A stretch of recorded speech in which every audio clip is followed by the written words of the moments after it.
Selamat siang. Kita ketemu lagi. Minggu lalu kita libur. Tidak ada perkuliahan karena ada hari raya orang Kristiani. Kita ini pertemuan ke-5 tidak salah, karena 2 minggu yang lalu kita kuis ya. Yeah. 2 minggu lalu kita kuis. Kita ketemu lagi, sekarang pertemuan ke-5. Kita meet itu di pertemuan ke-7 berarti, karena kita libur 1 kali. Di tanggal 19, tidak salah. Tanggal 19 itu meet.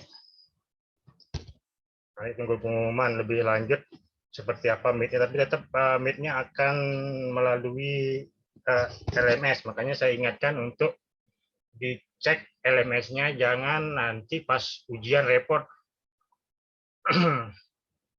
cek LMS-nya semua masing-masing aktif enggak, karena saya yakin tidak pernah masuk ke LMS ini.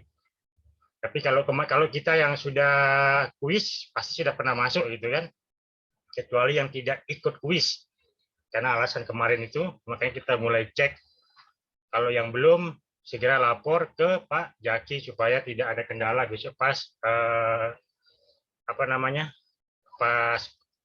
UTS.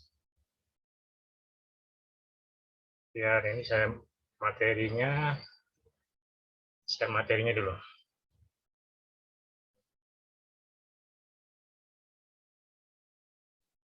Sudah terlihat materinya? Udah, Pak. Udah kelihatan.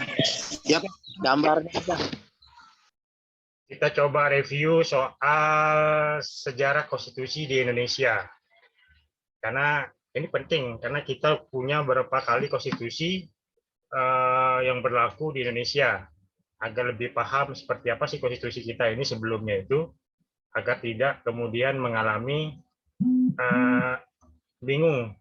Tapi sebelum masuk ke sana, saya mau sampaikan bahwa ada beberapa negara di dunia ini memiliki konstitusi secara tertulis yang jumlah pasalnya itu, kalau di kita itu, kita ini paling sedikit jumlah pasalnya. Beda dengan negara-negara lain. Kalau di India itu ada 394 pasal yang digunakan di dalam konstitusinya. Kalau di Uruguay itu ada 332 pasal, di Nicaragua itu ada 328 pasal, di Kuba itu 280-an. Di Burma atau yang sekarang lagi kudeta itu punya konstitusi. Itu konstitusinya sekitar 200-an sekian pasalnya. Nah, Belanda sendiri sebagai sentrum tempat kita hukum, kiblat kita dengan hukum Belanda, kemudian yang hukum Prancis itu ada 210 pasal. Spanyol dengan kita itu hampir sama jumlah pasalnya. Kalau Spanyol itu 36, kita ini 37 pasal. Ini sebelum perubahan. Nah, tapi di Undang-Undang RIS kita itu punya 196 pasal. Di Undang-Undang Dasar Sementara tahun 50 itu kita punya 146 pasal. 164 pasal. Itu kemudian pasal-pasal itulah yang kemudian menjadi sejarah awal Republik ini berdiri. Kalau kita bicara 37 pasal itu adalah bagaimana dia ditelurkan menjadi sebuah konstitusi yang maha penting itu ya.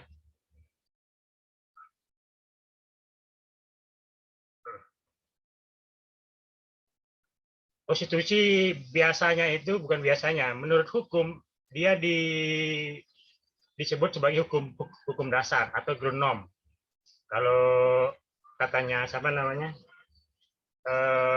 dia disebut sebagai ground norm, hukum dasar. Hukum dasarnya itu hukum yang bersifat tertulis. Memang hukum itu dalam artian itu ada dua hal, yaitu ada yang bersifat tertulis dan ada yang tidak bersifat tertulis. Tapi konstitusi kita itu menganut sistem yang bersifat tertulis, yang disebut dengan ground norm. Nah, hukum dasar yang tidak tertulis ini di dalam konstitusi itu, contohnya adalah konvensi.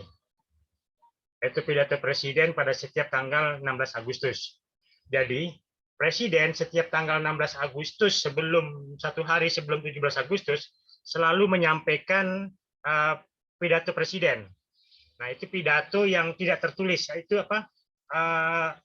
Itu tidak ada aturan hukumnya, tapi menjadi suatu kebiasaan. Kebiasaan yang setiap tahun tanggal 16 selalu ada pidato presiden. Nah, itu yang disebut dengan konvensi. Beda kemudian kalau dia tertulis. Nah, di dalam konstitusi tidak diatur tanggal 16 itu wajib presiden harus berpidato.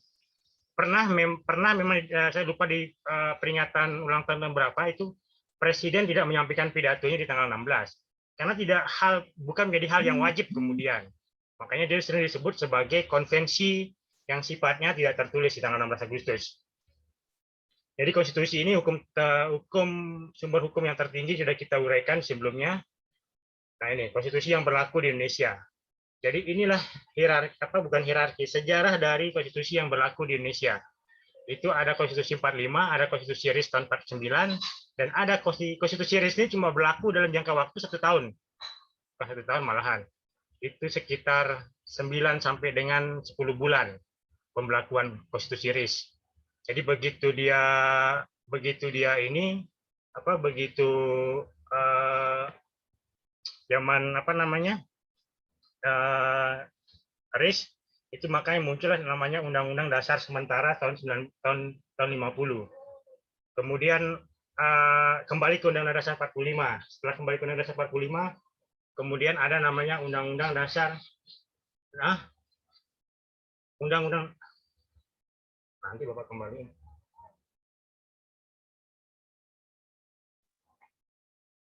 Kemudian ada Undang-Undang Dasar Negara Republik Indonesia 45 ini pasca amandemen. Ini hierarkinya.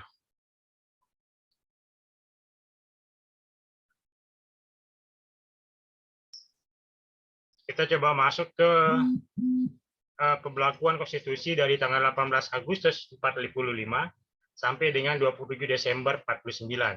27 Desember 49 ini adalah peristiwa perjanjian konferensi meja bundar. Jadi jadi pasca Indonesia merdeka, itu konstitusi yang kita sahkan di tanggal 18 Agustus itu tidak pernah berlaku sama sekali.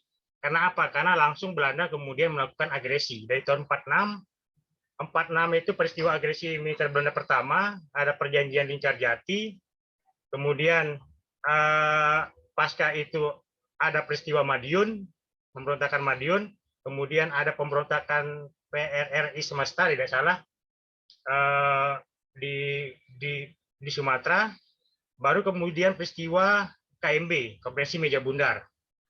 Jadi banyak peristiwa yang terjadi di antara pasca Indonesia merdeka. Makanya kemudian dikenal disebut peristiwa konstitusi, pembelakuan konstitusi 45 itu dimulai pasca dekret Presiden 5 Juli. Jadi sebelum 5 Juli itu tidak pernah sebelum tahun 27 Desember kita tidak pernah melaksanakan konstitusi kita secara baik dan apa yang sudah disepakatin di peristiwa 18 Agustus itu tidak terlaksana karena banyaknya peristiwa-peristiwa kemudian yang menyebabkan tidak terlaksananya.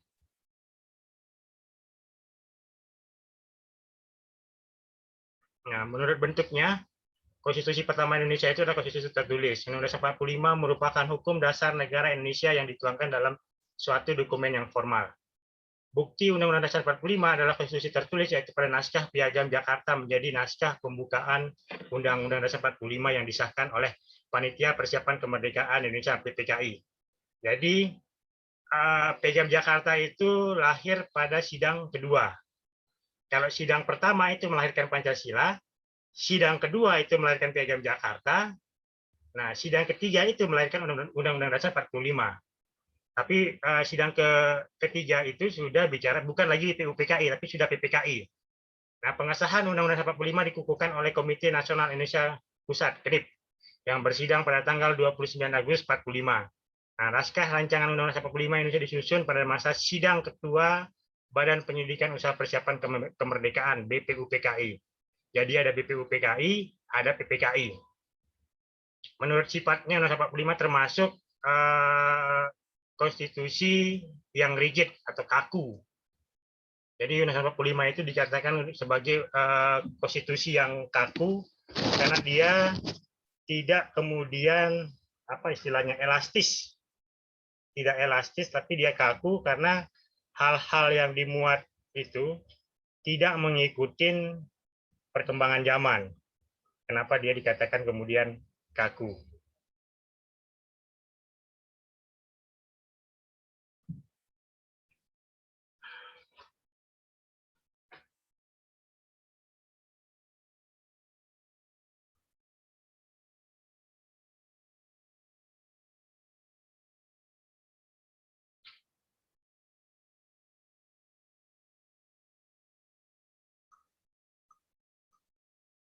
Ada pertanyaan dulu? Halo? Ada yang bertanya dulu? Silakan.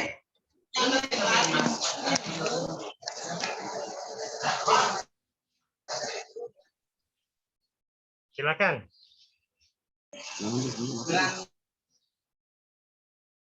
Ini menurut sifat undang-undang ini konstitusi.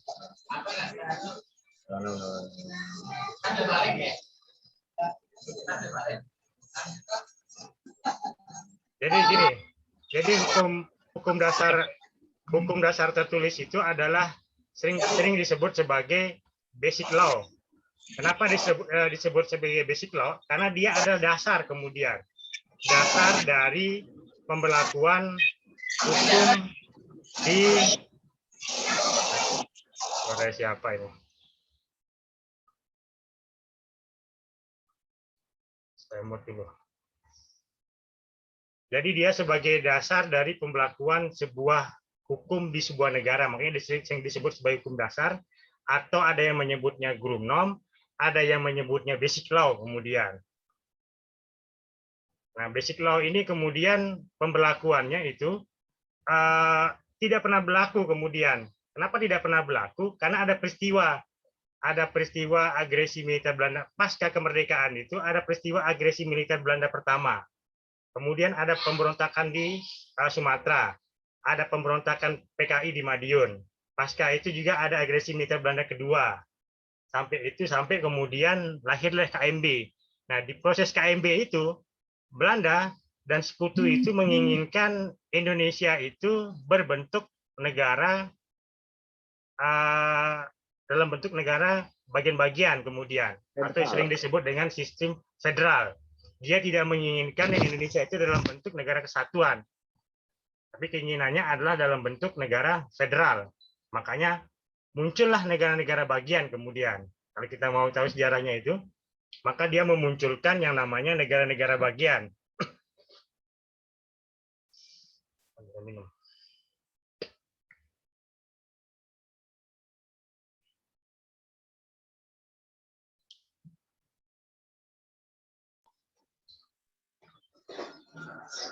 Halo Pak. Halo, Pak Arsan. Iya Pak, mana saja yang disebut negara-negara bagian ini Pak dulu waktu apa namanya federal ini Pak? Baik. Konstitusi 45 ini konstitusi asli ya. Kita sebut dengan konstitusi asli. Konstitusi yang lahir 18 Agustus tahun 45 itu di dalam pasal 3 itu menyebut negara kita adalah negara kesatuan. Ya. Nah, negara kesatuan. Tetapi pasca agresi militer Belanda pertama sampai dengan peristiwa KMB, itu Belanda tidak menginginkan yang namanya Indonesia berbentuk negara kesatuan. Tapi keinginannya adalah menjadikan Indonesia itu sebagai negara federal. Nah, negara bagian ya. Nah, negara federal, ketika negara federal maka kita akan bicara soal negara-negara bagian kemudian. Apa saja negara-negara bagian yang ada di Indonesia? Nah, pertama itu adalah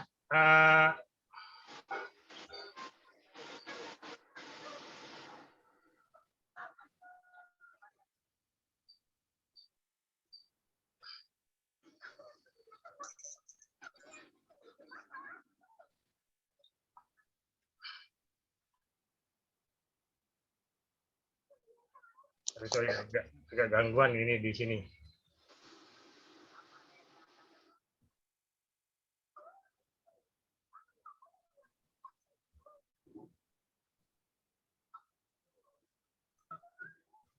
Terlihat?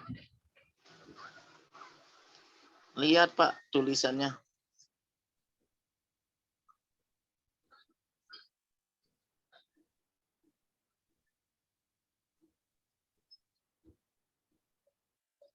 Halo, Halo, halo, halo.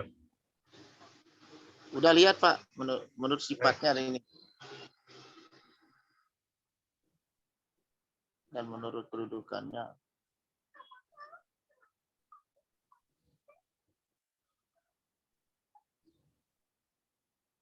Bentar.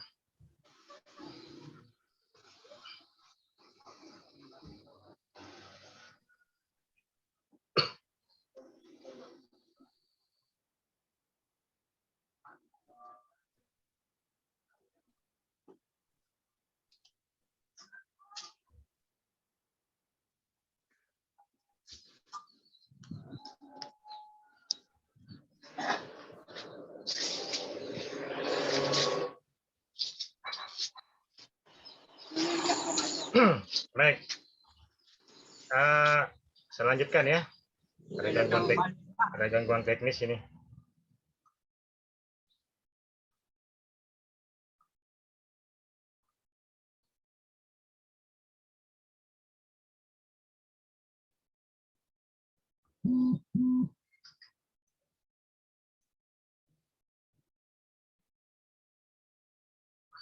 Anak saya main game kayaknya nih. Kayaknya gangguan teknis. Tantan. Anak ini suruh jangan main game.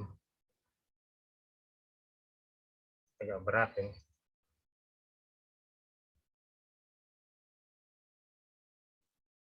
Saya matiin gamenya dia dulu.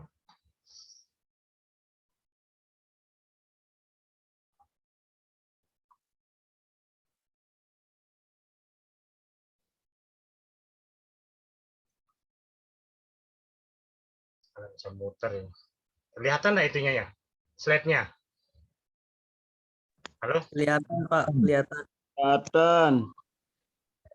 Kelihatan.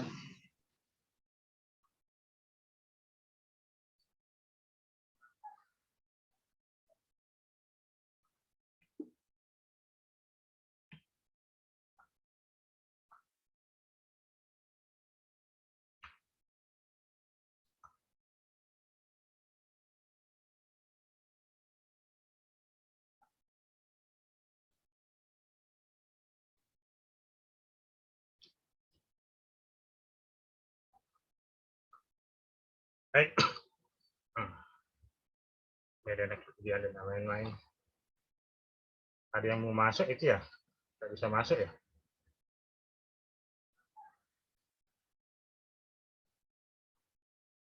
Lima orang. Baik. Putri.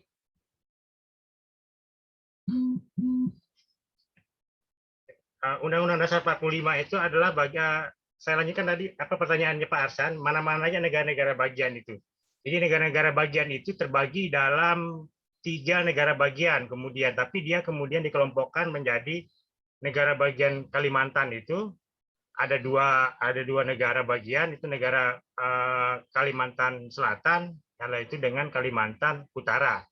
Kemudian Sulawesi Selatan, di Sulawesi Selatan itu menjadi negara Indonesia Timur atau Nusa Tenggara, kemudian tergabung dengan Nusa Tenggara. Nusa Tenggara itu ada 3, ada Bali, NTB ya sekarang ini dengan NTT, itu namanya Nusa Tenggara. Kemudian ada Maluku. Waktu itu Papua belum masuk menjadi bagian dari Indonesia. Kemudian ada Sumatera, Aceh berdiri sendiri. Aceh waktu itu belum juga masuk. Ada Sumatera Barat, ada Sumatera Timur, negara bagian Sumatera Barat, Sumatera Timur. Kemudian ada Jawa, ada Sunda, salah. Bukan Jawa Barat namanya, tapi negara Sunda kemudian. Nah, itu bagian-bagian kemudian yang membentuk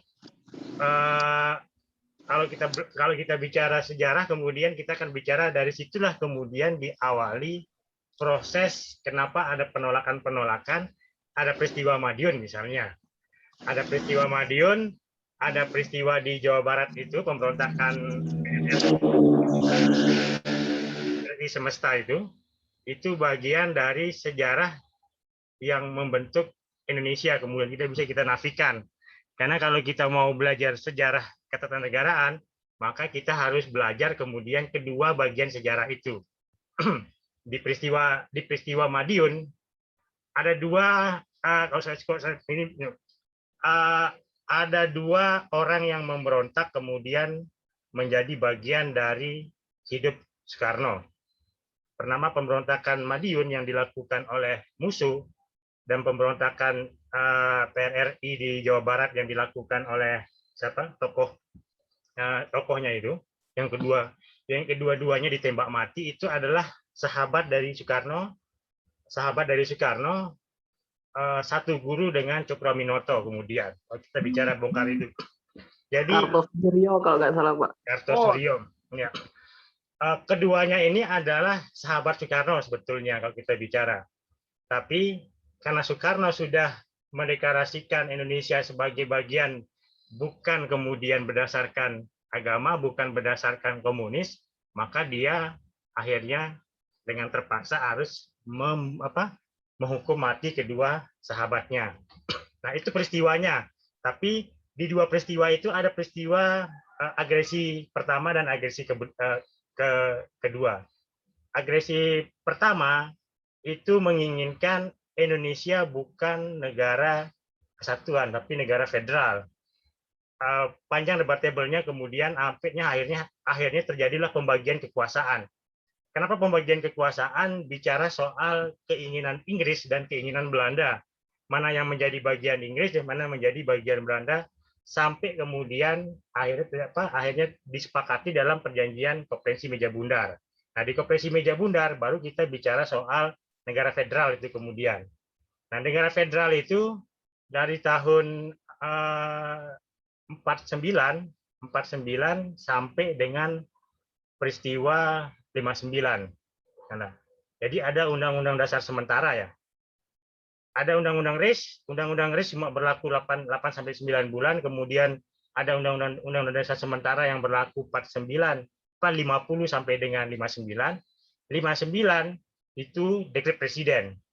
Dekret presiden kembali ke Undang-Undang Dasar 45, kembali ke undang-undang yang pertama. Nah, di situ ya pertama kalinya sebetulnya undang-undang pertama itu diberlakukan. Bukan diberlakukan sejak dia diundangkan tahun 18 Agustus 45 itu.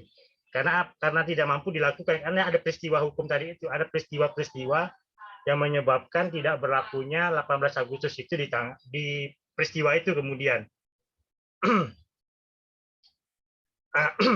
Nah, saya masuk ke sifatnya dulu ya. Jadi sudah paham Pak Arsan ya? Pak Arsan? Dapat dipahamin ya? Nanti kita diskusi lagi. Dapat. Ya, dapat. Jadi kita diskusi lagi soal itu. Jadi, lanjut, Pak. Lanjut. Konstitusi 45 itu adalah termasuk konstitusi yang sifatnya memang rigid, tapi dia kaku kemudian. Karena kenapa dia kaku? Karena dia hanya dapat diubah dalam secara khusus dan dalam istimewa dalam artian dia harus disetujui oleh MPR. Jadi setengah anggota MPR tambah 1 baru dia dapat diubah. Nah, itu yang dimaksud dengan kaku kemudian.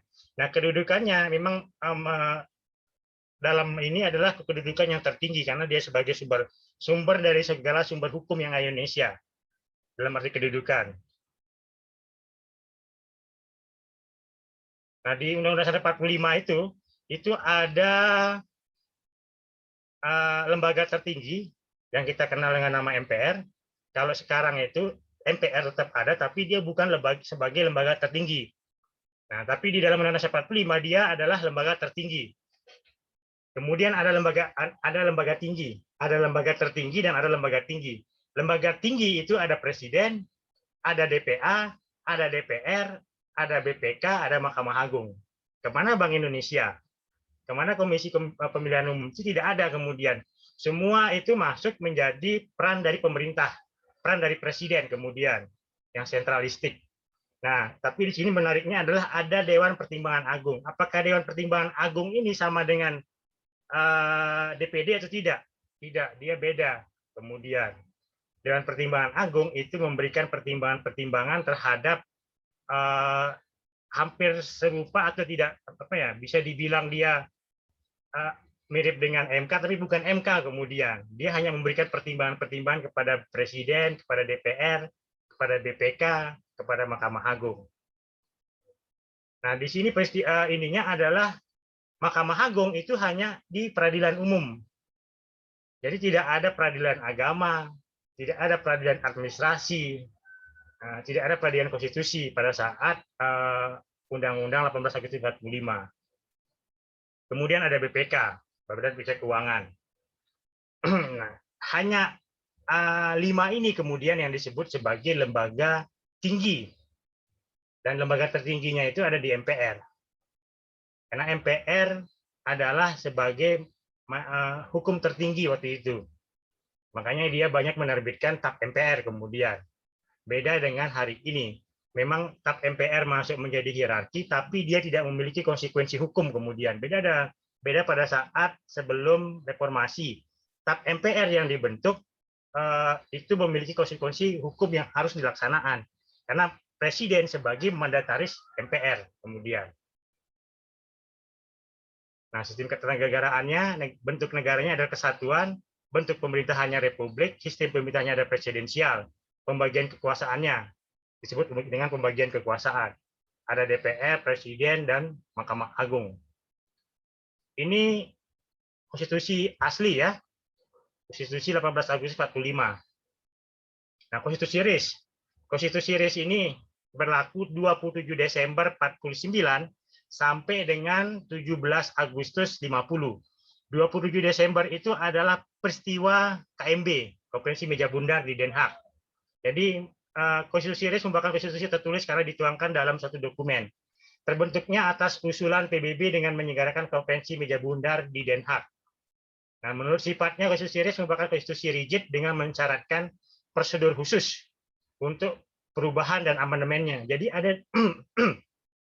ada prosedur khusus yang dilakukan bagaimana cara merubah konstitusi.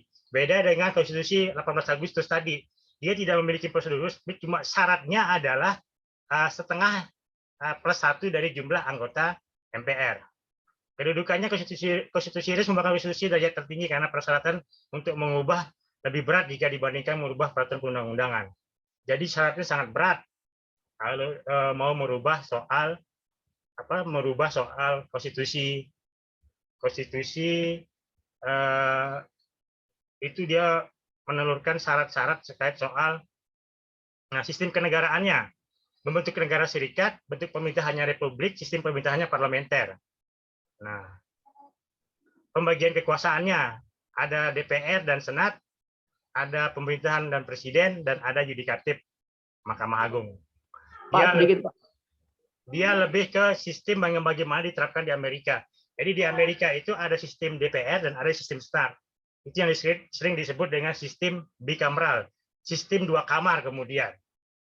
Sistem 2 kamar dalam pemilihan presiden kemudian ada sistem perwakilan, itu yang di Senat itu. Nah, beda dengan sistem yang hari ini, nanti kita bicara soal hari ini, tapi inilah sistem ketatanegaraan pada saat Indonesia menganut sistem negara serikat, RIS. Atau pada saat itu disebut sebagai sistem parlementer, kalau hari ini itu disebut dengan sistem federal, dengan negara-negara bagian kemudian. Ya, ada pertanyaan? Siapa tadi? Ya Pak, Firman ada Pak. Ya, Firman gimana? Kalau demokrasi itu di mana letaknya Pak? Demokrasi apa sebutannya?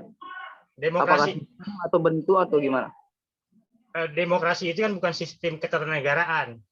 Tapi demokrasi itu adalah sistem bagaimana segala kedaulatan rakyat itu ada di tangan rakyat, dari rakyat, oleh rakyat, dan untuk rakyat. Dia bukan sistem pemerintahan kemudian, bukan bentuk kenegaraan. Jadi sistem yang dianut kemudian adalah bagaimana bicara soal sistem perwakilan, sistem pengambilan keputusan, kemudian sistem pemilunya, apakah pemilunya menggunakan sistem perwakilan atau sistem langsung, itu demokrasi. Kemudian bagaimana sistem pengambilan keputusannya, bagaimana sistem masa jabatannya kemudian. Nah, itu lebih kepada hal-hal yang sifatnya demokratis. Jadi itu semuanya kemudian sepenuhnya dimulai dari pemilik suara, yaitu rakyat, dan digunakan untuk pemilik suara itu juga, dan hasilnya untuk pemilik suara tersebut. Nah, itu sistem demokrasi. Tapi sistem demokrasi di dunia itu dikenal ada dua. Ada sistem secara langsung dan ada sistem perwakilan kemudian. Nah, kedua sistem ini punya kelemahan masing-masing kemudian kalau kita bicara. Kalau kita bicara sistem perwakilan, maka suara mayoritas itu punya kedudukan lebih tinggi dari suara mayoritas. Kalau sistem perwakilan. Jadi suara minoritas ini punya kedudukan lebih tinggi. Jadi orang mayoritas harus mengakomodir orang-orang minoritas. Tapi kalau sistem secara langsung, suara mayoritas itu lebih tinggi kemudian. Lebih punya kuasa. Minoritas kemudian menjadi hal, bukan menjadi hal yang menjadi sentrum kemudian. Terus istilah yang tepat kita pakai itu apa, Pak? Atau lebih ke corak pemerintahan atau gimana?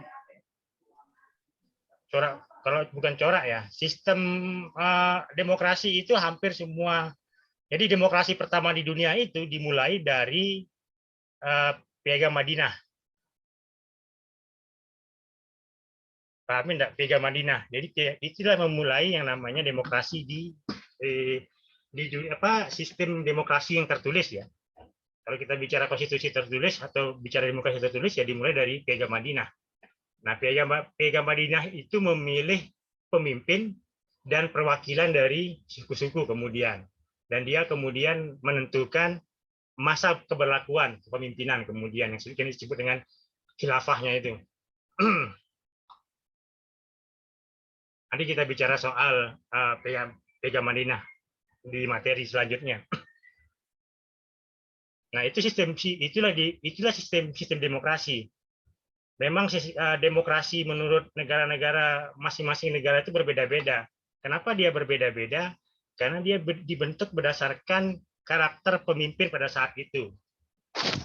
Dan kemudian secara otomatis misalnya. Sama seperti kita bicara soal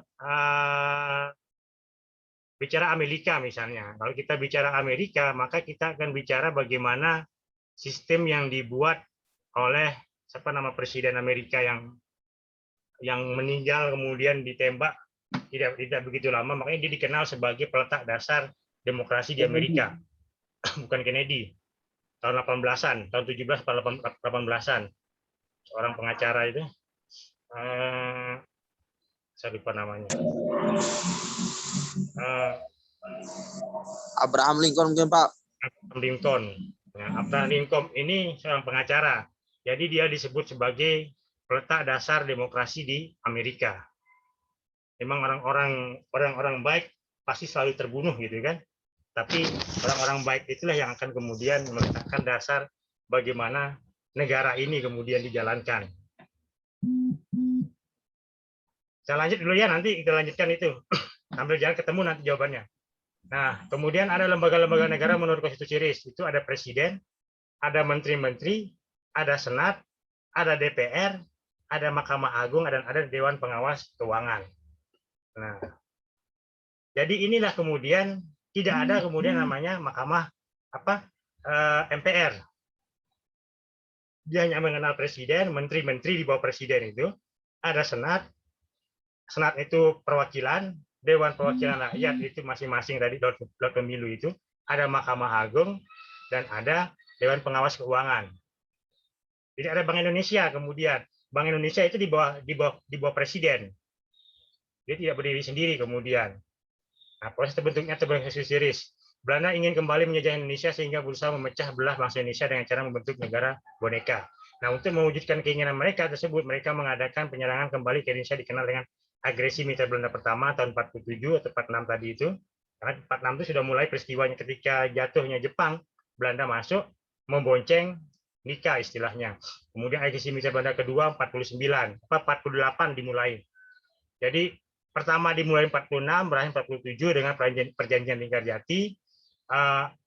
Yang kedua 48 berakhir 49. Nah, untuk menyelesaikan pertikaian tersebut, PBB mengadakan konferensi meja bundar KMP di Den Haag pada tanggal 23 Agustus sampai 2 September tahun 49. Konferensi tersebut dihadiri oleh wakil-wakil Indonesia, BFO, Brigjen Corps for Federal Overleg, yaitu gabungan negara-negara boneka yang dibentuk Belanda, dan Belanda serta sebuah komisi PBB untuk Indonesia. Negara-negara boneka yang dimaksud bentukan Belanda itu ada Papua ya, Papua, ada kemudian di Sulawesi itu negara bonekanya, ada di Sumatera, ada di Jawa Barat, ada di Kalimantan satu, kemudian negara-negara boneka, sama termasuk Nusa Tenggara. Jadi Nusa Tenggara itu melahirkan presidennya adalah, pernah dengar nama Sukawati? Halo? Anak Agung Sukawati pernah, Pak. Anak Agung Sukawati itulah presiden Nusa Tenggara Timur, Nusa Tenggara kemudian, yang dibentuk oleh Belanda. Dengan wakil presidennya adalah dari Sulawesi Selatan. Itu cikal bakalnya kenapa kemudian bergening posisi negara Indonesia Timur itu cukup kuat, itu sejarahnya. Jadi anak Agung Sukawati, kenapa Bali begitu kuat? Karena dia punya presiden dari negara Indonesia Timur pada saat itu.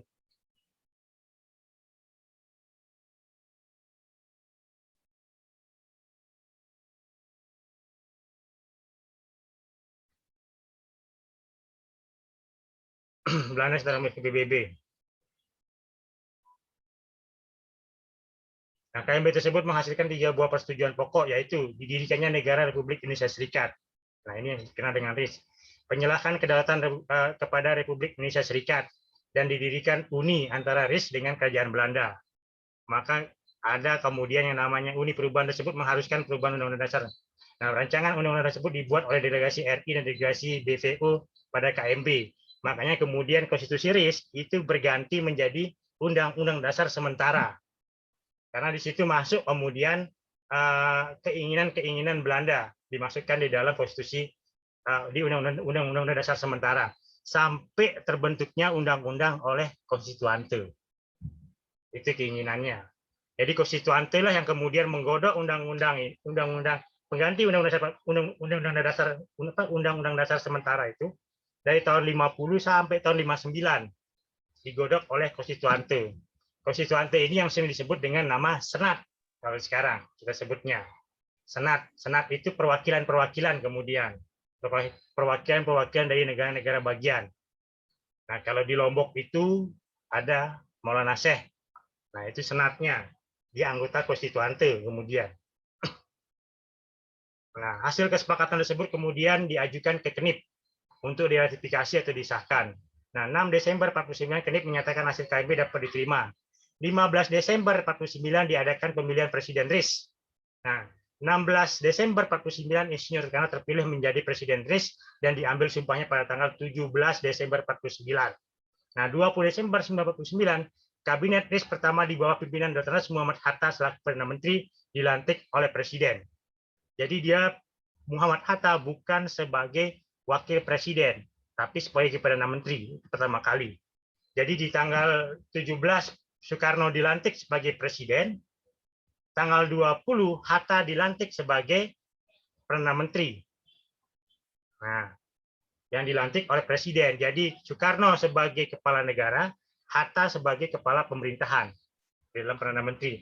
27 Desember delegasi RIS yang dipimpin oleh Dr. Muhammad Hatta berangkat ke Nederland untuk menandatangani akte penyerahan kedaulatan dari pemerintah Belanda. Jadi 49 itu, 27 Desember 49 itu, itulah Indonesia di bawah Belanda kemudian. Nah, 7 Desember 45 Indonesia dan negeri Belanda terjadi upacara penandatanganan naskah penyerahan kedaulatan dari pemerintah Belanda kepada RIS. Adapun yang menjadi negara-negara bagian selain RI berdasarkan 2 konstitusi RIS adalah negara Indonesia Timur, negara Sumatera Timur, negara Sumatera Selatan, Palembang. Negara Sumatera Timur itu dari Lampung sampai di Bengkulu. Negara Sumatera Selatan itu adalah Palembang, negara Madura itu berdiri sendiri, negara Jawa Timur, dan negara Pasundan. Negara Indonesia Timur ini adalah Bali, Lombok, Sumbawa, NTT itu, dan Flores. Sulawesi. Sulawesi, kemudian Maluku. Itu negara atau disebut itu yang disebut dengan nama Negara Indonesia. negara Sunda Kecil. Jadi Pulau Jawa itu adalah Sunda Besar. Kalau zaman di zaman Hindia Belanda ya, di zaman Hindia Belanda itu Pulau Jawa itu adalah Sunda Besar. Bali ke timur itu adalah Sunda Kecil kemudian. Itu sampai dengan Maluku di luar Papua. Tapi kemudian dia disebut sebagai Nusa Tenggara. Nah, 49 itu disebut dengan Nusa Tenggara. Belum, tapi kalau di Belanda itu Sunda Kecil itu cuma ada 2. Nanti kita ini membongkar sistem pemerintahannya. Dan negara Pasundan. Negara Pasundan ini adalah Jawa Barat dan Banten. Kalau negara Jawa Timur ini adalah isinya adalah ini tidak masuk Jogja ya. Harus diingat, Jogja itu bukan bagian dari RIS sebelumnya. Jogja, Jawa Tengah sebagian, Semarang masuk Jawa Timur, kemudian dia masuk Jawa Timur. Jawa Timur itu ya Jawa Timur yang sekarang. Surabaya. Masuk Jawa Timur. Jadi Semarang itu masuk Jawa Timur kemudian. Pada saat zaman RIS di luar Jogja dan Solo itu bukan bagian RIS, makanya disitulah kemudian kenapa ibu kota dipindahkan ke Jogja, karena di situ paling aman. Sultan Hamengkubuwono ke-9 ya. Nah, selain dari pembagian wilayah negara konstitusi juga mengatur dengan sistem pemerintahan yang digunakan, yaitu Perdana Menteri diangkat oleh Presiden bukan oleh Parlemen sebagaimana lazimnya. Kalau di negara-negara yang menganut sistem parlementer atau federal itu, Perdana Menterinya itu diangkat oleh Parlemen, oleh Senat kemudian, oleh anggota Senat, bukan diangkat oleh Presiden. Tapi kalau di Indonesia, saat RIS, Perdana Menteri diangkat oleh Presiden. Kekuasaan Perdana Menteri hanya dikendalikan oleh Presiden. Kabinet dibentuk oleh Presiden, bukan oleh Parlemen. Kabinet tidak dapat menyatakan mosi tidak percaya pada kabinet. Nah, Presiden RIS menduduki jabatan rangkap yaitu sebagai kepala negara sekaligus sebagai Presiden RIS. Jadi ada kepala negara, ada Presiden RIS. Dia beda kemudian. Presiden adalah kepala negara yang kuasanya tidak dapat diganggu-gugat. Dipilih oleh orang-orang yang dikuasakan oleh pemerintahan daerah-daerah bagian. Nah, daerah-daerah bagian inilah yang kita bicarakan kemudian yang namanya otonomi daerah, desentralisasi. Di dalam pasal 18 itu ada namanya daerah-daerah bagian. Daerah bagian itu yang tadi kita bicara itu adalah Nusa Tenggara negara Indonesia Timur, negara Sumatera Selatan atau Palembang, negara Sumatera Timur. Kenapa Sumatera Barat tidak masuk? Sumatera Barat itu dimulai dari Sumatera Barat, Aceh, dan Sumatera Utara. Itu bukan bagian pada saat itu.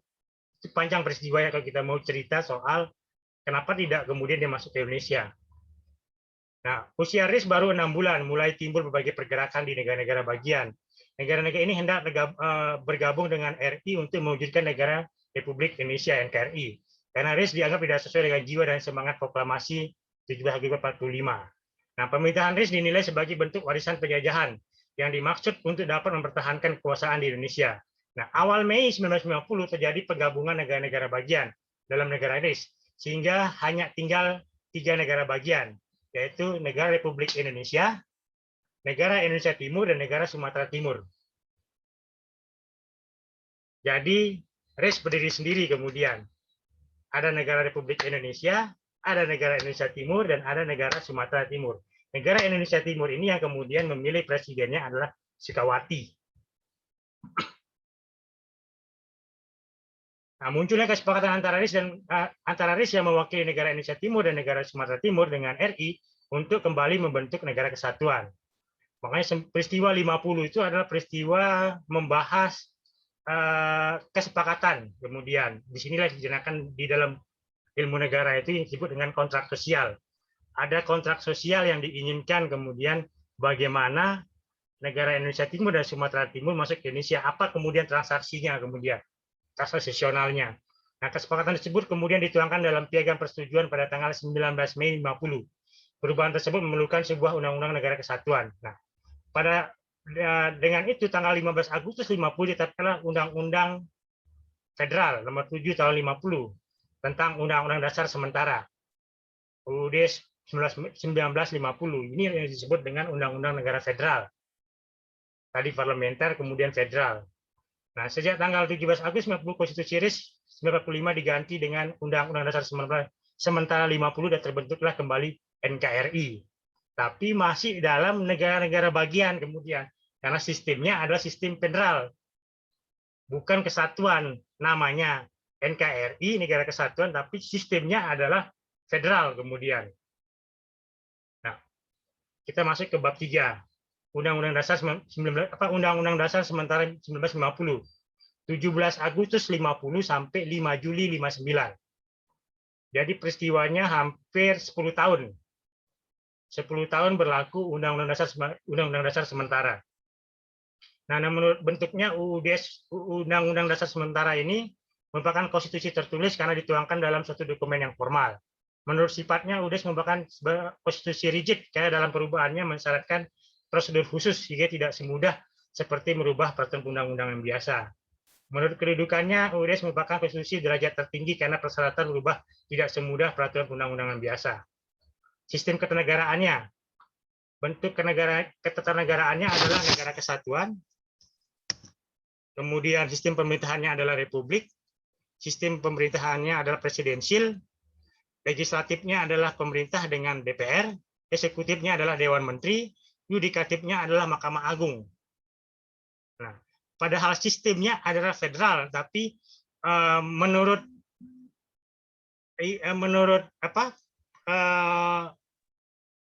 Undang-Undang Dasar itu, negara kita adalah negara kesatuan dengan sistem pemerintahan republik, ya, sistem pemerintahan presidensial, ya, karena tidak ada perdana menteri, ya.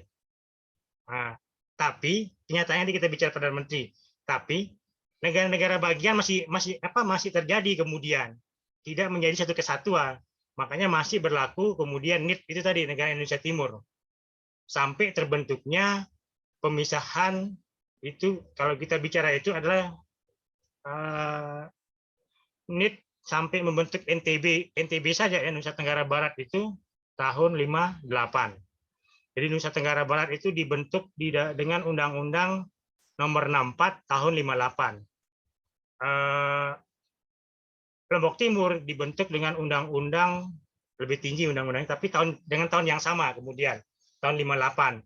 Jadi 58 pasca 58 itu terbentuk Nusa Tenggara Barat, Nusa Tenggara Timur, Maluku, Sulawesi Selatan, Sulawesi Utara, Sulawesi Tengah tidak salah. Kemudian Jawa Timur, Jawa Tengah itu sebelum tahun 58. Nah, itu prosesnya kemudian baru dia terbentuk menjadi negara-negara provinsi-provinsi yang berdiri sendiri. Nah, sistem lembaga negaranya presiden dan wakil presiden, menteri-menteri, Dewan Perwakilan Rakyat, Mahkamah Agung, Dewan Pengawas Keuangan. Itu masih cuma menteri masuk bagian dari karena menteri diusulkan oleh parlemen. Itu artinya. Jadi menteri bukan diangkat oleh presiden, tapi menteri diangkat oleh parlemen di Undang-Undang Dasar Sementara. Nah, sesuai dengan namanya Undang-Undang Dasar Sementara bersifat sementara yang nampak dalam rumusan pasal 134 menyatakan bahwa konstituante, lembaga pembuat undang-undang bersama-sama dengan pemerintah selekas-lekasnya menetapkan Undang-Undang Dasar Republik Indonesia yang akan mengganti UUDS. Jadi konstituante diwajibkan untuk membuat undang-undang. Nah, sekalipun konstituante telah bekerja kurang lebih 2,5 tahun, namun lembaga ini masih belum berhasil menyelesaikan sebuah undang-undang dasar. Itu menurut Soekarno. Dalam faktanya katanya itu berhasil membentuk undang-undang. Nah, fakta penyebab ketidakberhasilan tersebut adalah adanya kepertentangan pendapat di antara partai-partai politik di Badan Konstituante dan juga DPR serta badan pemerintahan. Nah, perbedaan ini paling tidak dapat digolongkan menjadi dua kubu, yaitu kubu yang menghendaki kembali ke Undang-Undang 45 yang dimotori oleh Soekarno dan A. Nasution, dipahamin ya. Ada Soekarno dan H.A. Nasution, kelompok yang menghendaki undang-undang dasar sementara yang sesuai dengan Piagam Jakarta, yang secara tidak terperinci memasuki prinsip Islam yang dimotori oleh Prawoto, Mangkusasvito, dan Hamka yang tergabung dalam soliditas kelompok Islam. Yang ini kemudian menyebabkan Hamka dipenjara. Nah, untuk mengatasi masalah tersebut, pertentangan ini, maka timbullah ide untuk melaksanakan demokrasi terpimpin, karena dianggap sesuai dengan karakter dan kepribadian bangsa Indonesia. Jadi ketika Soekarno tua, itu adalah Soekarno yang tidak lagi berpikir soal menjalankan pemerintahan secara demokratis, tapi bagaimana menjalankan pemerintahan dalam kekuasaan tangannya. Makanya dibentuklah demokrasi terpimpin. Nah, demokrasi terpimpin ini yang kemudian menyebabkan Soekarno membubarkan Kuala Dekret Presiden 5 Juli. Jadi Presiden Soekarno menyatakan bahwa segala kesulitan yang dihadapi negara disebabkan oleh banyaknya partai politik, itu kata Soeharno. Padahal kita baru pemilu tahun 55. Parpol saling bersaing untuk memperoleh kedudukan yang kuat di parlemen, berpengaruh terhadap terjadinya perpecahan dalam tubuh pemerintahan. Atas dasar itulah Presiden Soekarno mengeluarkan dekret pada tanggal 5 Juli. Adapun isi dekret 5 Juli itu adalah bubarkan konstituanse, kembali ke Undang-Undang 45 dan tidak berlakunya UUD 50, dibentuknya MPRS dan DPRS. Jadi membentuk MPRS sementara dan DPRS sementara oleh Soekarno. Nah, kembalilah kita 5 Juli itu dengan Undang-Undang Dasar 45 yang tanpa batas kemudian.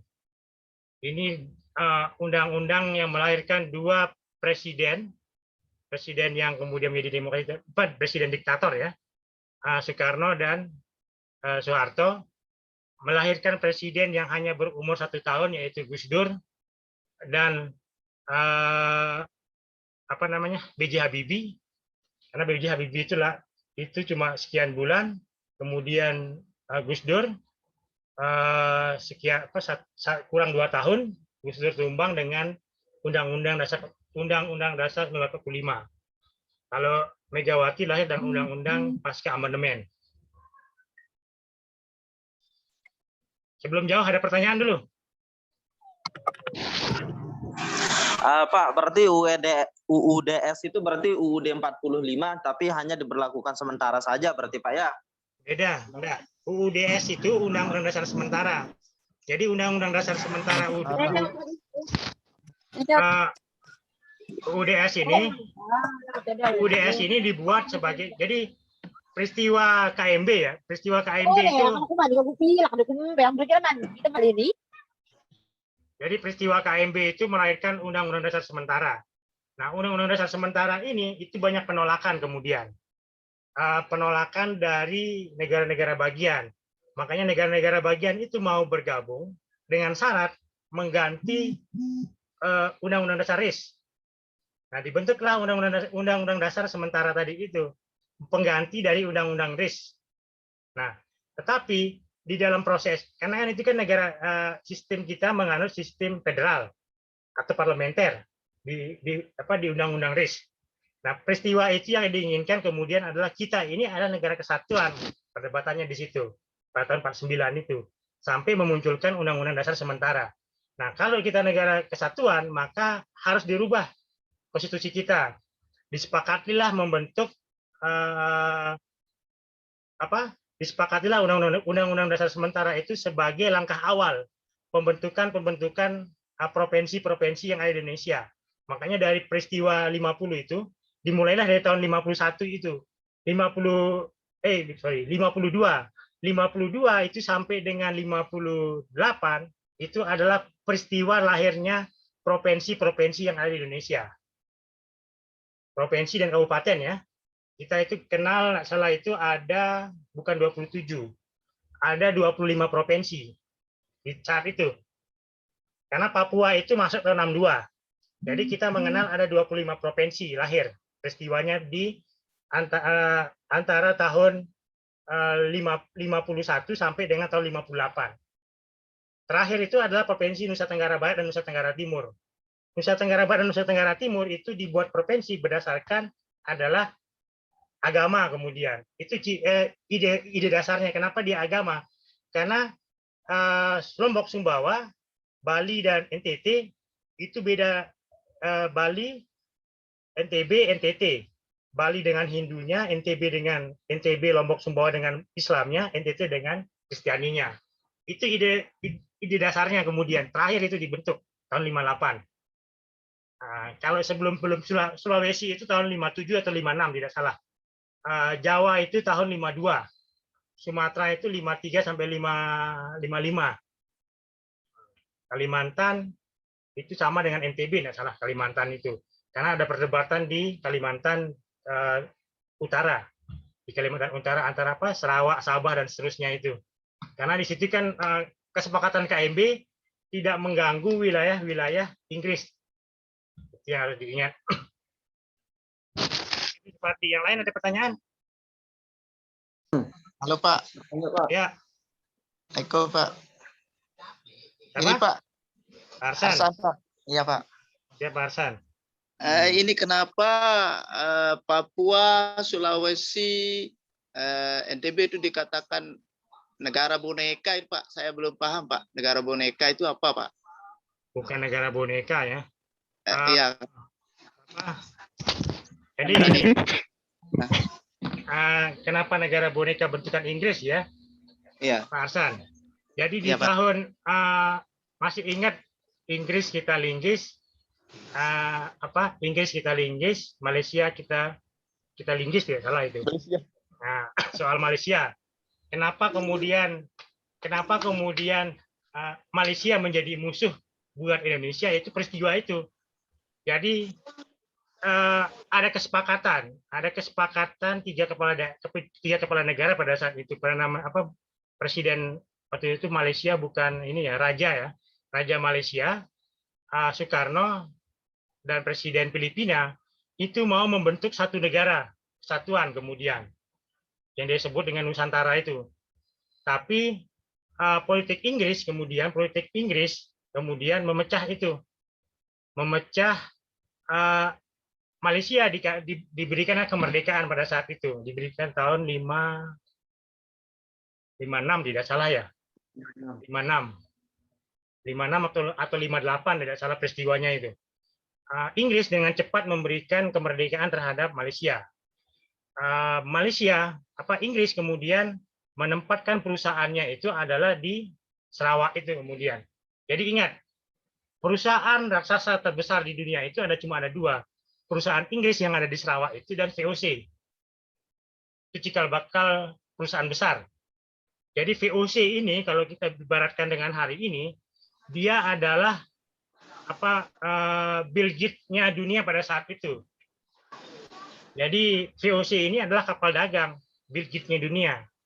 Jadi VOC ini yang meletakkan fondasi orang-orang Eropa itu datang ke Indonesia, datang ke Malaysia. Kenapa kemudian Inggris memilih menempatkan perusahaan besarnya itu di Sarawak? Yaitu kemudian kalau kita bicara, nah itu sejarahnya kemudian kenapa Papua kemudian, karena Papua adalah bagian dari Inggris. Nah, Papua adalah bagian dari Inggris, maka disitulah kemudian terjadi istilahnya itu kesepakatan KMB ya. Ini kan ada kesepakatan KMB yang dilanggar. Kalau di kesepakatan KMB, Papua itu sudah bagian dari Indonesia, makanya di tahun 62 dia baru kemudian dimasukin. Dari sekian tahun setelah Malaysia itu merdeka, tahun 62 baru kita bisa masuk ke Papua. Jadi ada kesepakatan yang dilanggar itu. Itu Pak Arsan. Oke Pak. Sedikit lagi Pak Arsan. Silakan. Terkait dengan tadi kan kita bahas tentang Piagam Madinah Pak ya. Kemudian kan ada nama juga Piagam Jakarta sama Piagam ASEAN. Nah, piagam-piagam ini bagaimana sih kekuatan hukumnya Pak begitu? Piagam ini adalah konstitusi. Piagam ini adalah konstitusi. Piagam Madinah itu adalah konstitusi Madinah kemudian. Jadi Piagam Madinah itu yang melahirkan kesetaraan sama semua kemudian suku-suku di Saudi Arabia. Nanti kita bicara soal kenapa kemudian Arab Saudi dipimpin oleh seorang Raja Fahd. Raja Fahd tidak sampai kekuasaannya kepada Madinah kemudian. Yang kita bicara. Beda kemudian Madinah dengan Mekah dengan Madinah. Tapi dia bagian dari Arab Saudi. Karena di situ ada kesepakatan di Piagam Madinah itu. Nanti pasca ini kita bicara soal Piagam Madinah. Tapi piagam-piagam itu adalah kesepakatan dan menjadi konstitusi kemudian. Ini Apakah adalah semuanya menjadi konstitusi, Pak? semuanya menjadi konstitusi karena itu lahir dari sebuah kebiasaan.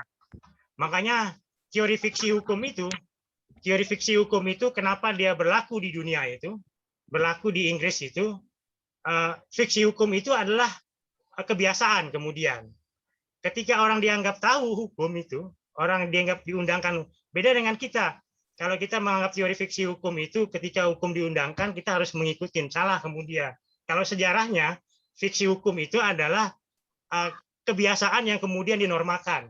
Jadi ketika orang sudah tahu hukum, maka dia sudah tahu dengan kebiasaan-kebiasaan yang dia lakukan.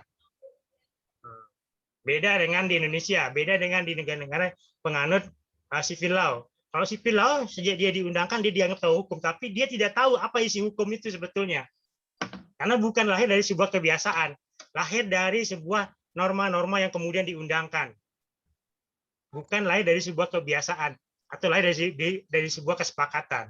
Nah, itu yang dimaksud dengan kemudian kenapa fiksi hukum itu harus dia lahir dari sebuah kebiasaan, agar dia berjalan serel. Makanya Inggris itu tidak memiliki konstitusi, tapi memiliki kebiasaan dalam bergaul. Sumber. Di situ bedanya. Jadi tidak memiliki konstitusi, tapi dia memiliki kebiasaan dalam bergaul. Bagaimana cara dia bergaul dan seterusnya. Saya lanjut dulu ya. Satu dulu Pak dosen, tinggal satu aja. Ya. Terkait dengan Republik Indonesia Serikat nih Pak, kan dulu presiden itu sebagai kepala negara ya. Sekarang terus apa namanya, terus wakil presiden itu sebagai kepala pemerintahan Pak. Nah, Apa kebalik ya? Presiden selaku kepala negara dan kepala negara RIS dan kepala negara dalam republik gitu ya. Oke, Presiden Hatta itu diangkat oleh presiden menjadi perdana menteri. Itu bedanya. Kenapa dia diangkat? Karena kita sistemnya adalah sistem parlementer dan federal tadi itu. Jadi Hatta itu diangkat bukan sebagai wakil. Jadi yang dilantik oleh Belanda itu hanya Soekarno sebagai presiden. Presiden mengangkat perdana menteri. Perdana menteri dalam hal ini yang diangkat oleh Presiden Soekarno adalah Hatta. Nah, kenapa nggak sekarang ini Pak ya, apa namanya, presidennya itu misalnya wakil presidennya itu dijadikan sebagai kepala kepala pemerintahan lah begitu Pak, biar kelihatan berfungsi lah begitu wakil presiden ini Pak begitu. Konstitusi kita yang berbicara seperti itu. Karena kita kan belajar kemudian, makanya hari ini ada mau 3 periode, nanti kita bicara kenapa kita memilih pembatasan kekuasaan. Ya, konstitusionalisme itu adalah pembatasan kekuasaan. Kalau presiden sudah merubah 3 periode, maka pasti gubernur, bupati berkeinginan menuju 3 periode. Itu yang bahaya itu kan. Kita tidak kemudian bagaimana caranya, kenapa ini lahir pembatasannya, karena ingin membatasi. Kalau hari ini bisa 3 periode, besok berubah lagi menjadi 4 periode. Selalu seperti itu mungkin perdebatannya, kan repot. Maunya sendiri jadinya Pak. Nih, saya lanjut dulu, biar enggak ini. Kemudian kita kembali ke Undang-Undang 45, tapi ini yang perlu dicatat. Jadi dua ini yang kemudian berkeinginan untuk kita kembali ke Undang-Undang Dasar 45, yaitu Soekarno dan H. Nasution.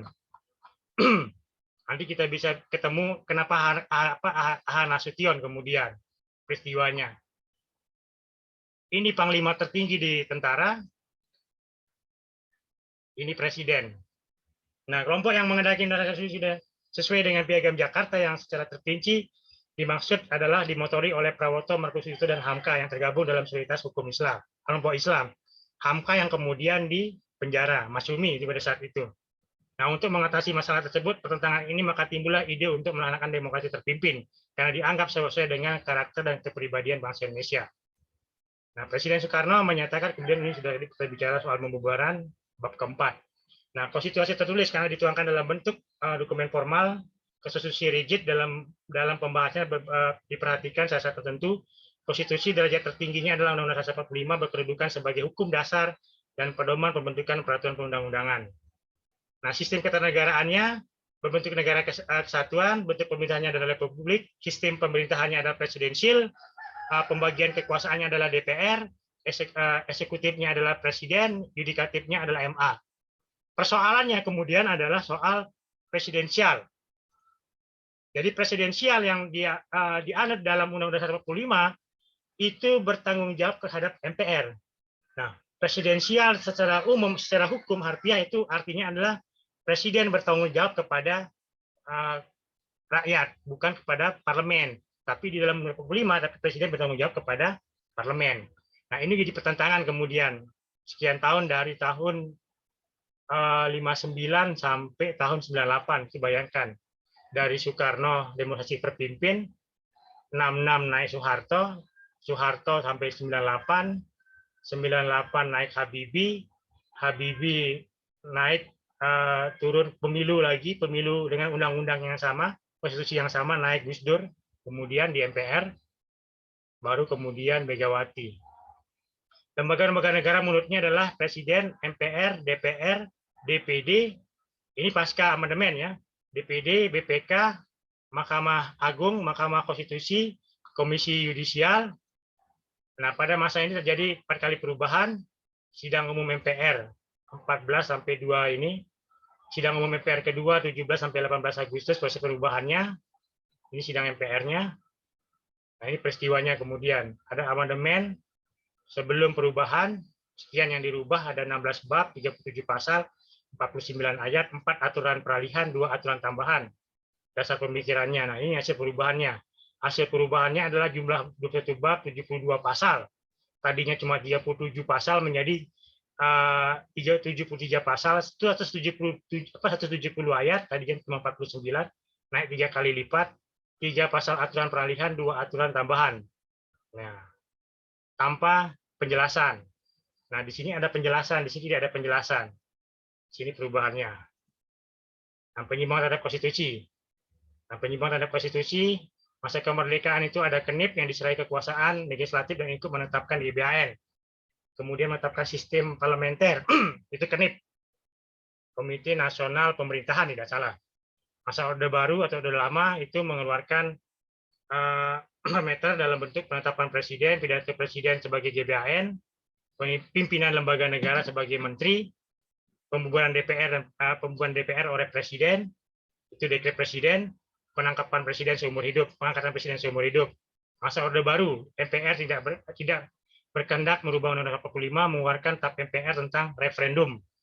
Nah, itu di masa Orde Baru. Referendum di mana? Referendum di Timor Leste. Masa setelah perubahan, anggaran pendidikan dalam APBN belum sesuai dengan pasal 31 dan seterusnya. Jadi itu. Silakan yang mau bertanya. Ini Saya- bertanya Pak. Ya. Bagaimana pembentukan itu Pak dosen? Pembentukan DPA itu? Dewan Pertimbangan Agung. Jadi Nggih. Dewan Pertimbangan Agung itu dipilih oleh presiden kemudian. Jadi siapa-siapa yang menjadi orang-orang yang dipercaya untuk memberikan, kalau sekarang itu namanya staf kepresidenan. Jadi staf kepresidenan itu Watimpres dulu. Jadi masa SBY itu ada Watimpres. Jadi masa SBY itu ada Watimpres, itu penasihat presiden. Jadi DPA itu adalah penasihat presiden. Jadi presiden yang membentuk, presiden yang mengangkat kemudian. Soal DPA itu. Kalau tugasnya itu? Memberi pertimbangan terhadap presiden, memberi masukan terhadap presiden, apa yang dibutuhkan oleh presiden, dia yang memberi masukan kemudian. Itu Watimpress. Bertanya, Oke, Pak. Pak dosen. Silakan. Bismillahirrahmanirrahim. Baiklah. Di sini kan ada wacana tentang perubahan konstitusi yang kelima kalinya, yaitu menjadi GBHN. GBHN ini kan merupakan ketetapan MPR nomor 1 /MPRS /1960 tentang GBHN. Apabila pengajuan terhadap GBHN ini diajukan di Mahkamah Konstitusi, apa saja sih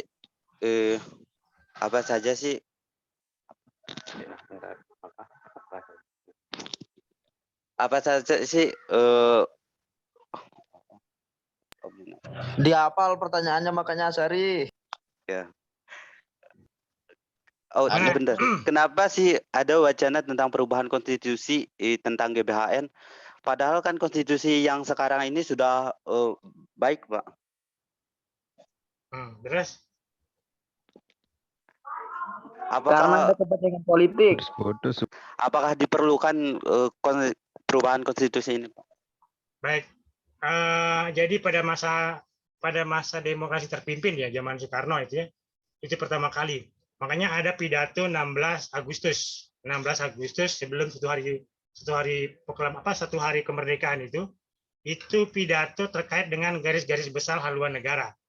Nah, garis besar haluan negara kalau sekarang ini namanya adalah RPJM, rencana pembangunan jangka panjang, jangka menengah setiap 5 tahun, kalau jangka panjang itu adalah setiap 25 tahun. Nah, RPJMD ini adalah rencana pembangunan jangka menengah. Nah, itu ya tiap 5 tahun. Nah, itu yang kalau di zaman itu disebut dengan GBHN kemudian. Nah, GBHN ini dimulai dari Replita kemudian. Replita ini dimulai kalau Replita itu dimulai di zamannya Soeharto, kalau GBHN dimulai di zamannya Soekarno. Nah, pasca dia menjadi demokrasi terpimpin. Nah, itu dikenallah kemudian dia menjadi konvensi. Kebiasaan setiap tanggal 16, Presiden memberikan pidatonya. Dia memberikan pidatonya terkait kemana arah Indonesia 1 tahun ke depan. Nah, itu yang sering disebut kemudian menjadi GBHN. Tetapi kemudian oleh Soeharto, itu dibukukan menjadi Replita, rencana pembangunan 5 tahun. Itu sampai Replita ke-7 tidak salah. Replita ke-7 itu akan berakhir di tahun pemilu tahun 97. Jadi 97-98 kita sudah tinggal landas. Tapi tinggal landas kita akhirnya kemudian Soekarno yang masuk landasan itu kan. Bukan Soekarno, Soeharto.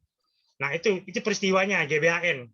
Jadi di Replita kedua saat kita bangkrut ini, disitulah peran kemudian yang kita kenal yang namanya Muchtar Kussumaatmadja. Jadi Muchtar Kussumaatmadja itu peletak dasar kemudian yang namanya hukum pembangunan. Nah, dia orang hukum internasional, tapi dia kemudian peletak dasar yang namanya program KB. Itu yang harus diingat. Jadi di Pelita kedua itu, kita bagaimana keluar dari krisis yang terjadi sejak zaman Soeharto zaman Soekarno. Itu dimulai dari Muchtar Kussumaatmadja yang punya teori hukum pembangunan. Nah, disitulah kemudian GBHN mulai punya napas setiap 5 tahunnya sampai soal Habibie kemudian dengan tinggal landas tadi itu. Di situ mulainya sebetulnya. Nah, pasca reformasi GBHN dihilangkan diganti dengan RPJMD. RPJMD itu bukan dibuat oleh MPR. Kalau dulu GBHN dibuat oleh MPR. Tapi kalau sekarang RPJMD dibuat oleh Presiden untuk bicara soal 25 tahun ke depan. RPJMD kita ini sampai 2045 nanti. Nah, di situ yang dikenal dengan nama Indonesia Emas istilahnya. Tapi setiap 5 tahun itu punya kemudian. Bukan GBHN, tapi makanya kemudian tidak ada pertanggungjawaban terhadap RPJMD oleh MPR. Karena bukan dibuat oleh MPR. Kalau di zaman Orde Baru, itu dibuat oleh MPR, GBHN kita. Itu Azari, dipahamin ya? Andi Perdana mana? Mana Andi? Izin bertanya, Pak. Mana Andi? Kabul mana? Kabul Budiono? Kabul Budiono?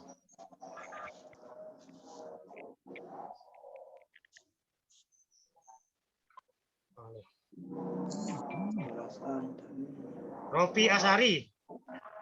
Ropi mana Ropi? Ropi? 16. Ya. Baik, lanjut. Bertanya, Pak. Ya. Mulai dari kita atau start daripada kita merdeka, kita sudah beberapa kali berubah konstitusi atau pemerintahan. Pada akhirnya kita kembali ke Undang-Undang Dasar 1945. Apa sih keistimewaan atau kelebihan daripada Undang-Undang Dasar 1945 sampai kita kembali ke Undang-Undang Dasar itu, Pak? Baik, Undang-Undang Dasar 45, jadi Undang-Undang Dasar 45 itu dia ada naskah asli. Naskah asli dari 18 Agustus 45. Nah, peristiwanya pada saat itu, pada saat dibahas di DPU PKI, kemudian PPKI, itu hanya kemudian untuk memperlengkap syarat berdirinya sebuah negara. Kita harus punya konstitusi. Itu semangat awalnya dulu. Nah, semangat awalnya dulu. Makanya kemudian oleh Belanda itu diperbaiki dengan lahirnya konstitusi RIS. Tapi konstitusi RIS ternyata kemudian lebih menguntungkan Belanda ketimbang menguntungkan Indonesia. Makanya oleh beberapa negara bagian itu dibuatlah Undang-Undang Dasar sementara UDS. Nah, UDS ini sebetulnya adalah bagian dari antitesa dari Undang-Undang 45. Tapi karena konstituante dipaksa untuk membuat itu, tapi alasan Soekarno kemudian ya. Kalau kita baca buku sejarahnya itu, konstituante sebetulnya selesai membuat Undang-Undang Dasar 45. Tapi karena demokrasi terpimpin, DPR dia bubarkan, kembali ke Undang-Undang Dasar 45, Masyumi dia bubarkan, Hamka dia penjara, kemudian dia menjadi presiden seumur hidup dia buat dirinya. Tidak salah pada saat itu tahun 59. Lewat dekret presiden 5 Juli. Nah, di situ kemudian debatable-nya. Dia melihat peluangnya kemudian dengan konstitusi yang pertama itu memiliki peluang menjadi presiden seumur hidup. Karena tidak diatur dengan jelas. Presiden dapat diangkat, tapi tidak diatur masa jabatannya berapa lama. Dia dapat diangkat menjadi presiden, apakah 2 tahun, apakah 2 periode, 3 periode, 4 periode. Dapat diangkat saja kemudian bahasanya di situ. Makanya kemudian Soeharto menggunakan juga konstitusi yang lama itu.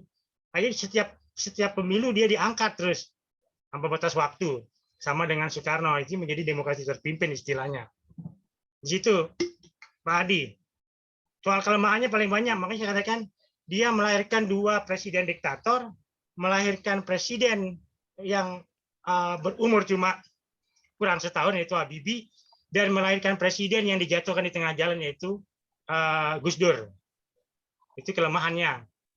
Karena tidak jelas pengaturannya, tidak jelas masa jabatannya. Nah, makanya kita mengenal yang namanya asas konstitusionalisme. Konstitusionalisme itu adalah pembatasan soal kekuasaan.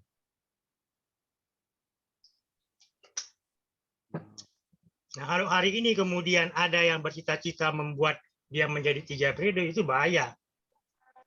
Kenapa dia bahaya? Apapun dalilnya kemudian. Karena kita sudah sepakat coba dibuka dokumen-dokumen pada saat konstitusi itu dilakukan perubahan. Harus jelas ada pembatasan. Tidak kemudian argumentasi ini harus 3 periode, ini 4 periode. Tidak, harus jelas. Persoalan itu tidak dia gagal, makanya kemudian Habibie sebelum meninggal itu dia beride, selain membuat GBHN, menghidupkan GBHN, pertanyaannya Asar itu, selain menghidupkan GBHN, jadi harus ada garis-garis besar haluan daerah. Jadi daerah ini harus punya garis besar haluan daerah. daerah ini harus kemudian menjadi lokomotifnya. Daerah ini harus menjadi embrionya. Nah, kalau kita lihat sekarang ini kemudian adalah resentralisasi terjadi. Nah, resentralisasi terjadi ini ya, bagaimana kemudian kita bicara apa istilahnya? Kita mau bicara pemerataan pembangunan, pemisahan kekuasaan, pembagian kewenangan itu tidak ada kemudian. Semua tersentral di Jakarta kemudian. Yang ada, saya belum tahu soal pembagian keuangan ya. Karena hari ini kondisinya kan tidak ini. Itu Hadi. Terus untuk kata-kata masih bisa diangkat itu apakah udah diamandemen dia Pak apa masih Kan sudah diganti dengan terdapat? presiden dapat diangkat cuma dua periode. Udah. Nggak ada lagi soal dapat diangkat sampai seumur Sudah hidup ini. sudah diperjelas lah gitu Pak. Sudah Nah, diperjelas. Sudah dijelas. Sudah diganti dengan hanya 2 periode. Begitu. Baik, itu ya. Saya akhiri ya. Nanti kita ketemu jam 4 lagi. Kering ini. Ya Pak. Ya, kita ketemu MPH jam 4. Wabillahi taufiq wal hidayah. Wassalamualaikum warahmatullahi wabarakatuh. Waalaikumsalam warahmatullahi wabarakatuh. Waalaikumsalam warahmatullahi wabarakatuh.